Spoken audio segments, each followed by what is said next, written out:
Atento saludo. Estamos hoy acá en el podcast Políticas Educativas. Tenemos un invitado especial hoy, un profe del distrito, que nos va a aclarar dudas sobre el tema de unos decretos específicos que tenemos para el día de hoy. Profe, ¿cómo está? ¿Cómo vamos? Bien, Jair, bien, bien. Muchas gracias por invitarme a su podcast el día de hoy. Mucho gusto. La idea es que pues, podamos expresar y que nos saque algunas dudas de que tenemos sobre estos decretos y sobre el tema del trabajo en el distrito. Entonces, antes de empezar, cuéntenos, profe, ¿dónde trabaja usted? ¿Qué materia Yo, imparte? yo soy docente de educación física y trabajo en el Colegio Isla del Sol. Se queda en la localidad de Tujuelito, cerca de la Sevillana. Ya llevo 10 años ahí trabajando. Ah, qué bien, profe. Profe, ¿y qué tal la institución? Tranquila, ¿cómo es el tema en el distrito? ¿Buen trato de los profesores en cuanto al Eh, tema pues laboral? como estabilidad laboral es creo que las mejores opciones que tienen los docentes de educación física. En la parte ya pedagógica, pues hay que trabajar con lo que se tiene, que son dificultades sociales, económicas. Entonces, pues es un trabajo que requiere un ardua labor, pero es un bonito lugar para trabajar. Ah, qué bien. Profe, ¿y allá solo da la asignatura de educación física o u otras materias? No he tenido experiencia en otras materias, pero en el distrito casi siempre es específica. Ya, si tú te postulas a bachillerato, es la asignatura en la que eres licenciado. Entonces, por ejemplo, yo que soy de educación física, estoy solo con la clase de educación física. Pues hay que tener direcciones de curso, hay que participar en proyectos, pero básicamente es la clase de educación física. Ah, bueno, qué bien. Y a nivel personal, ¿qué ha conseguido ahí? ¿Qué nos puede contar? ¿De evolución o, bueno, aprendizaje? Pues personalmente muchos, pero desde lo laboral la Secretaría de Educación ofrece becas para hacer maestrías, para hacer especializaciones, doctorados. Entonces me ha ayudado, por ejemplo, yo hice la maestría a través de la Secretaría de Educación, promueve ascensos. Entonces, personalmente sí nos quedamos acá para ahí 3 días hablando. Qué bueno, profe. O sea que usted es magíster gracias también al distrito. Sí, señor, claro, con una beca de la Secretaría de Educación para docentes. Ah, bueno, qué bien. Profe, Camila le tiene unas preguntas también, entonces para que participes, bienvenidos Camila y Cristian. Cuéntenos, hablemos con el profe. Hola, profe, ¿cómo estás? ¿Qué tal, Qué Camila? rico tener, qué rico tenerte acá con nosotros. En este caso te vamos a hacer unas preguntitas para que nos puedas compartir un poco de tu experiencia. Dale. Bueno, entonces te vamos a comentar, bueno, cuáles son las diferencias entre que encuentras tú en el estatuto de los docentes vigente. Pues la principal diferencia, y creo que es la que resaltaría cualquier docente, es el escalafón. Ya en el escalafón del decreto 1278 empieza a regirse por unos números, 1, 2, 3, y por unas letras, A, B, C, D. Esa posibilidad de escalafón permite más, digamos, más retribución económica para cada uno de los docentes con respecto al 1278, que era de 1 a 14. Pues cuando tú tenías facilidad, digamos, en llegar al escalafón 14, pero no tenías más posibilidades de ascenso. Mientras que con el escalafón actual, el 1278, hay posibilidades de ascenso. No son muchas, pero cuando existen son saltos económicos grandes que tienen cada uno de los docentes. Entonces, alguien de 2A no necesariamente siempre va a ascender 2A, 2B, 2C, sino puede ascender del 2A al 3A. ¿Qué debe hacer? Una maestría.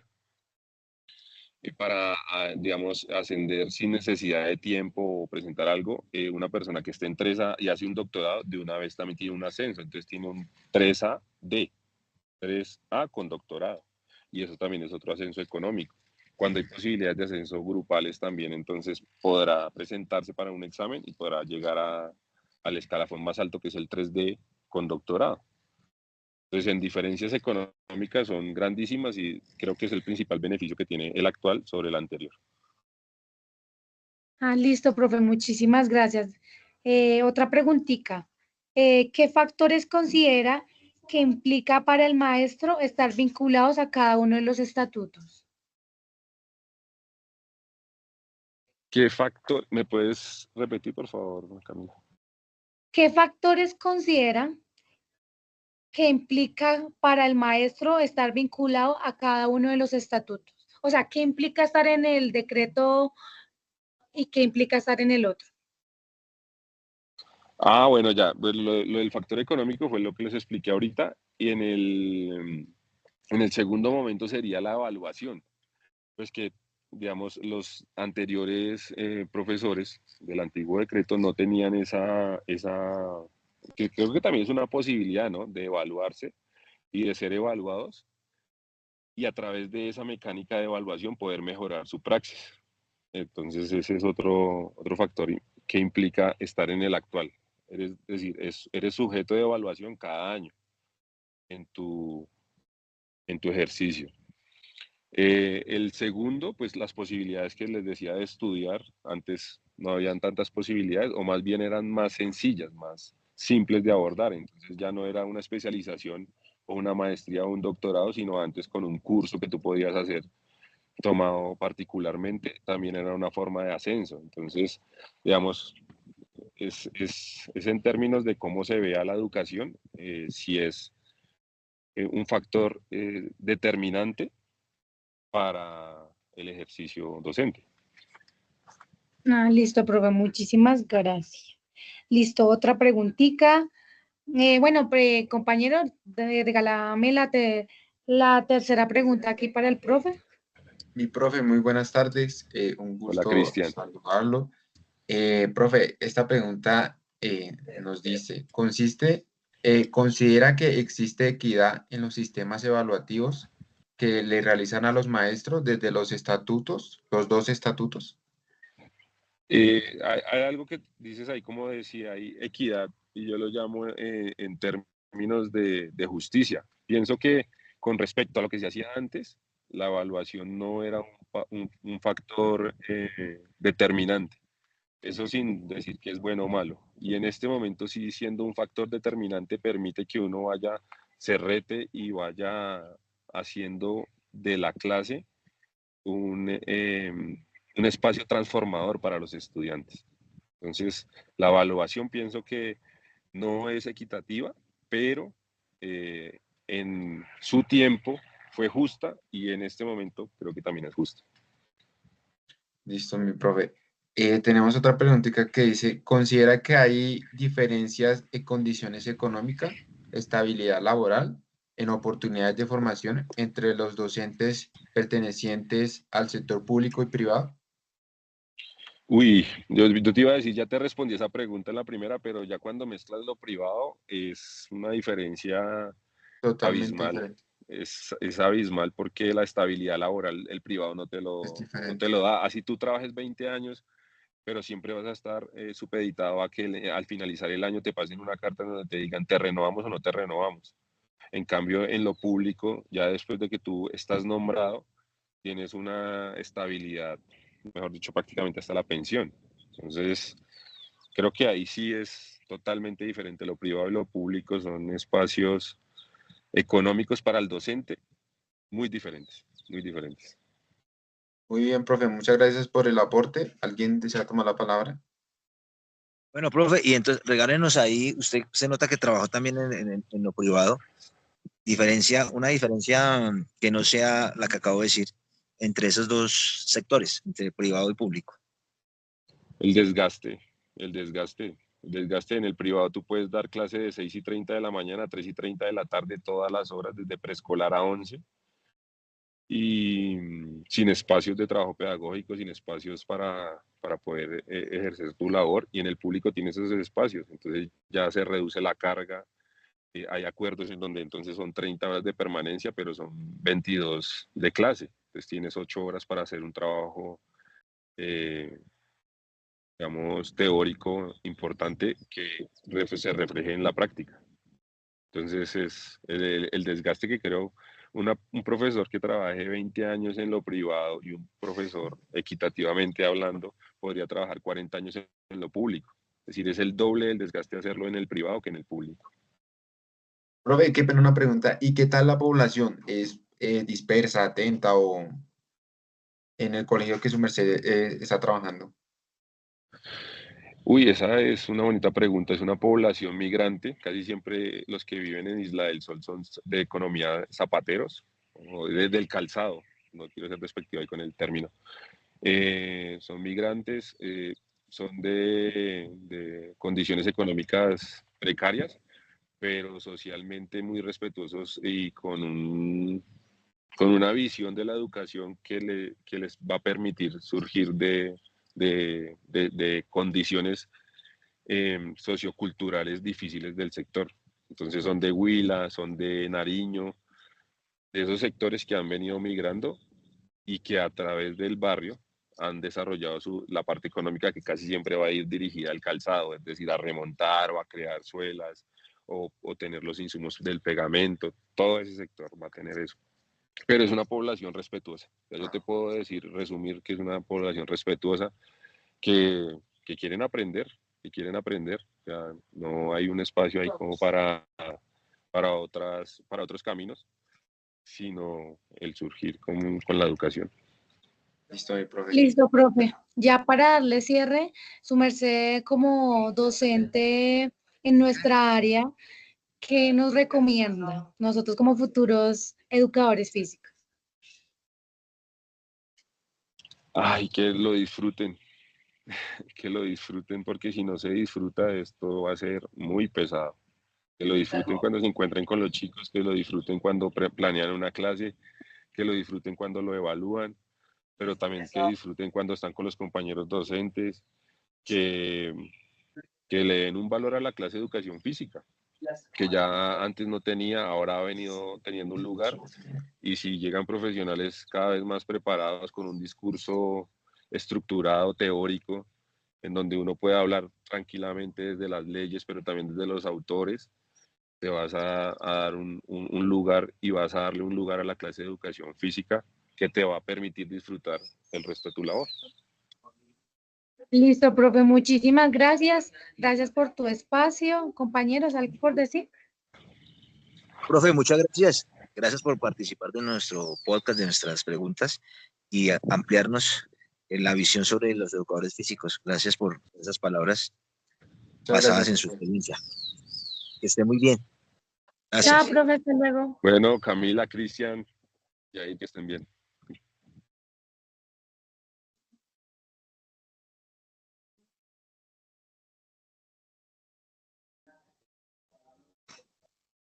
Listo.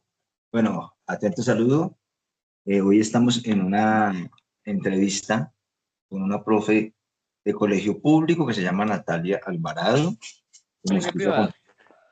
Colegio, perdón, privado, sí, perdón. Gracias, profe, por corregirme. Está atenta a todo. Eso era para saber si estaba atenta. Muy bien. Entonces, vamos a hablar un poco sobre el tema de políticas educativas y el decreto 2277 y el 1278, que nos cuente un poquito sobre ese tema, unas preguntas específicas que tenemos. Y, profe, ¿en qué institución educativa labora usted en este momento? Bueno, en este momento me encuentro trabajando en el Colegio Bilingüe Nuestra Señora del Rosario, ubicado en Galán. Estoy trabajando con los niños de grado quinto en el área de matemáticas. Gracias, profe. ¿Cuánto lleva en la institución educativa? Bueno, en esta institución llevo aproximadamente ya 4 años trabajando nuevamente con ese mismo nivel y en la misma área. ¿Qué tal la institución? ¿Qué tal el trato? ¿Qué tal los compañeros? ¿Cómo es el ambiente laboral? Bueno, pues se caracteriza por ser un colegio más bien tranquilo. Creo que es un plus el hecho de que seamos alrededor de 200 profesores, entonces es una planta docente muy grande, muy extensa, lo que implica que pues uno está en su trabajo, no tiene que estar tampoco en contacto constante con sus compañeros, sino pues más bien con los del grado. O sea que tiene más cercanías con los estudiantes, más enfocada en su labor docente. Totalmente, sí, totalmente. En dado caso, pues uno se contacta con su coordinador de área, siguiendo el conducto regular en los casos especializados, pero pues en general es un ambiente muy tranquilo. Los padres de familia, ¿qué tal? Bueno, pues cuando uno está en el sector privado siempre tiende a trabajar mucho dependiendo de lo que digan los padres de familia. Sin embargo, pues en la institución contamos con el apoyo también pues de las partes directivas, lo que influye notablemente en el comportamiento de los padres, ¿no? La mayoría de ellos son receptivos, atienden a las necesidades de sus hijos y son parte fundamental del proceso de aprendizaje. Em, Obviamente no falta el casito que pues está inconforme, que manifiesta que no está de acuerdo o no le gusta mucho cómo se llevan las directrices del colegio, pero pues nuevamente en general todo parte muy bien. Bueno, pues muchas gracias por ese preámbulo que nos hace de su labor allá en esa institución. Camila, cuéntanos qué pregunta tenemos a la profe, qué inquietudes. Primero que todo, la profe, ¿cómo te encuentras? Gracias por sacar sacar un poco de tu espacio para acompañarnos el día de hoy. Entonces, te voy a hacer una de la primera preguntita. ¿Cuáles son las diferencias que encuentra en los estatutos docentes vigentes? Bueno, pues la primera diferencia es, digamos que la exigencia que brinda uno con el otro, teniendo en cuenta pues que uno rige o más bien parte mucho de la antigüedad y de los títulos, mientras que el 1278 va más allá con las evaluaciones permanentes y los ascensos por méritos. También cabe resaltar que puede llegar a ser más alto, pues dependiendo de cómo supera las evaluaciones en las fechas establecidas. Entonces viene a ser más como la diferencia más grande es que uno se maneja como por antigüedad, por el tiempo, y el otro como por las evaluaciones constantes. Listo, profe. Otra preguntita. ¿Qué factores considera que implican para el maestro estar vinculados a cada uno de los estatutos? Bueno, en nuestra profesión, o más hablando más con los decretos, con las leyes y con todas las políticas que influyen, viene a ser con la seguridad laboral. Hay unas limitaciones salariales de acuerdo con el 2277, mientras que en el 1278 pues venimos hablando de una exigencia académica, evaluativa, hay una posibilidad de mejores ingresos, pero pues la estabilidad se ve un poco complicada en ese sentido con cada estatuto, ¿no?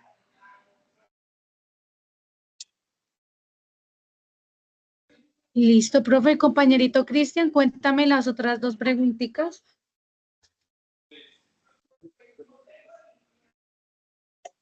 Ya viene el compañero que de pronto tuvo una vicisitud.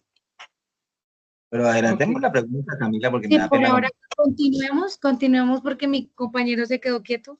Bueno, ¿considera que existe equidad en los sistemas evaluativos que le realizan a los maestros desde los estatutos? Uy, la evaluación debería ser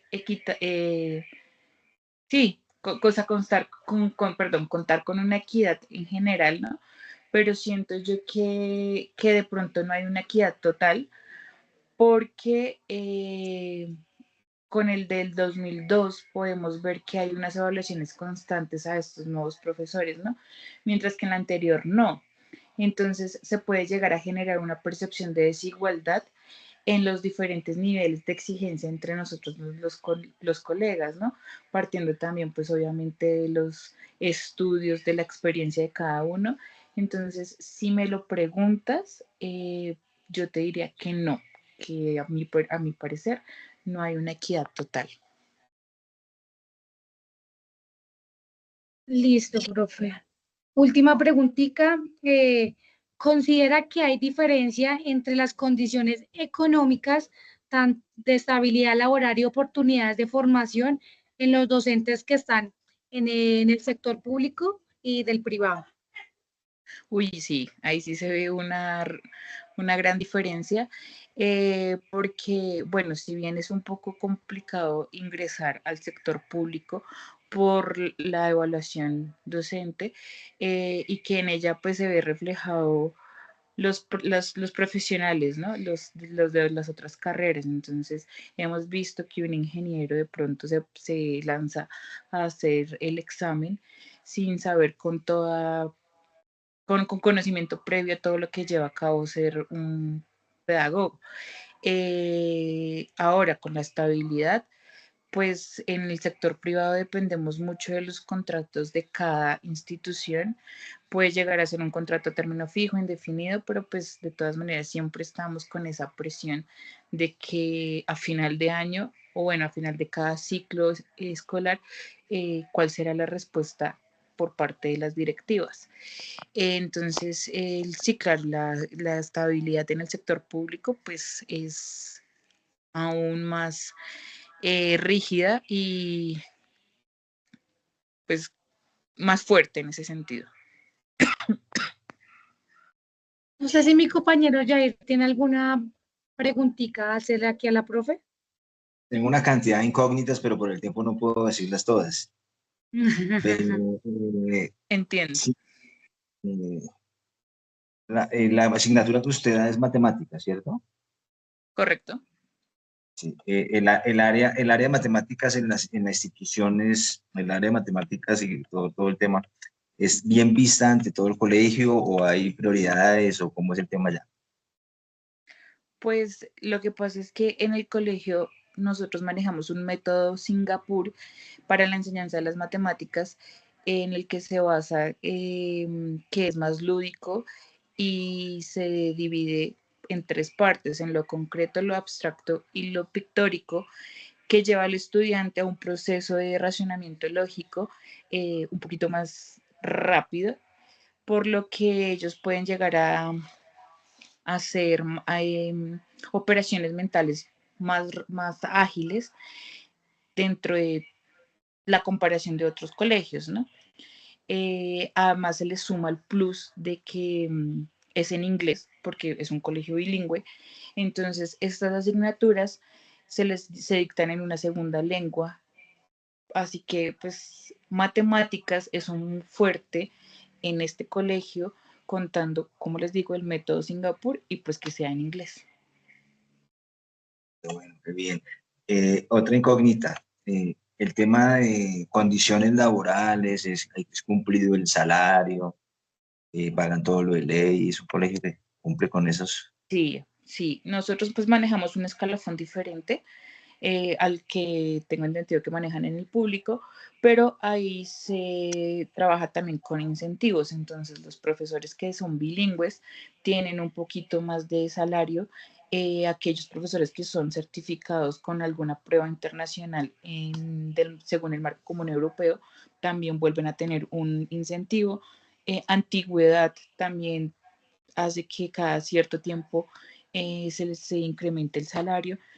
Eh, de hecho, recuerdo un colegio en el que trabajé, según las metas que nos planteábamos en el POA, si el área en general lograba alcanzar esa meta o el porcentaje que lo colocábamos, también había un bono salarial. Respecto a la puntualidad, son empresas, porque pues ahí se trabaja como una empresa, muy puntuales. Último día del mes, estamos recibiendo el pago, jamás se han atrasado, y creo que son puntos que favorecen para contar con la estabilidad laboral por parte del docente, ¿no? Ya la estabilidad por parte del colegio, pues ya es diferente. Camila, ¿alguna incógnita Listo. más? Sí, yo le iba a preguntar una cosita, profe. Su merced es docente del área de matemáticas, ¿verdad? Su merced solo dicta las matemáticas, pues es que se han dicho, bueno, si son comentarios que se han dicho, que en los privados tienden a que el docente del área lo ponen a dictar español y lo ponen a dictar esto y lo ponen a dictar esto, sino que no no como que, no en lo que en su área, sino que no vino el profesor de español, venga y tápenos este espacio. Quisiera saber un poquito. Bueno, pues sí, usualmente pasa eso. Afortunadamente en mi colegio no sucede así. Hay un profesor encargado de los reemplazos, entonces en dado caso de que haya un profesor ausente, pues entonces él tomaría la carga del día, mientras que yo soy matemáticas y obviamente geometría, que es lo que le concierne al área, ¿no? Pero no me ha tocado dictar, digamos que geometría perdón, geografía u otra asignatura, no, para nada. Y como te comentaba al principio, somos alrededor de 200 profesores, entonces, pues cada área está conformada por cierta cantidad de docentes que viene a ser un gran número, por lo que no se presenta esa situación que mencionas. Bueno, profe, muchísimas gracias.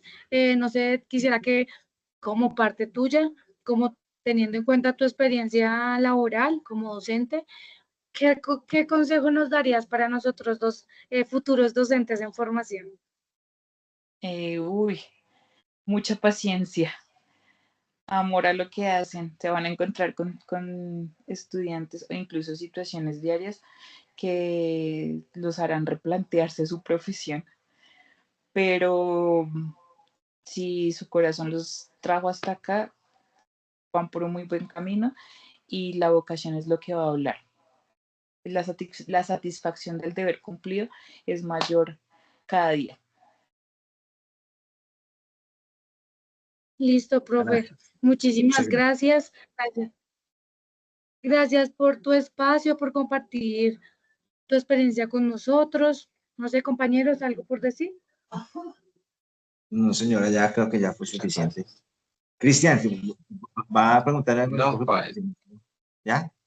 ¿Todo claro?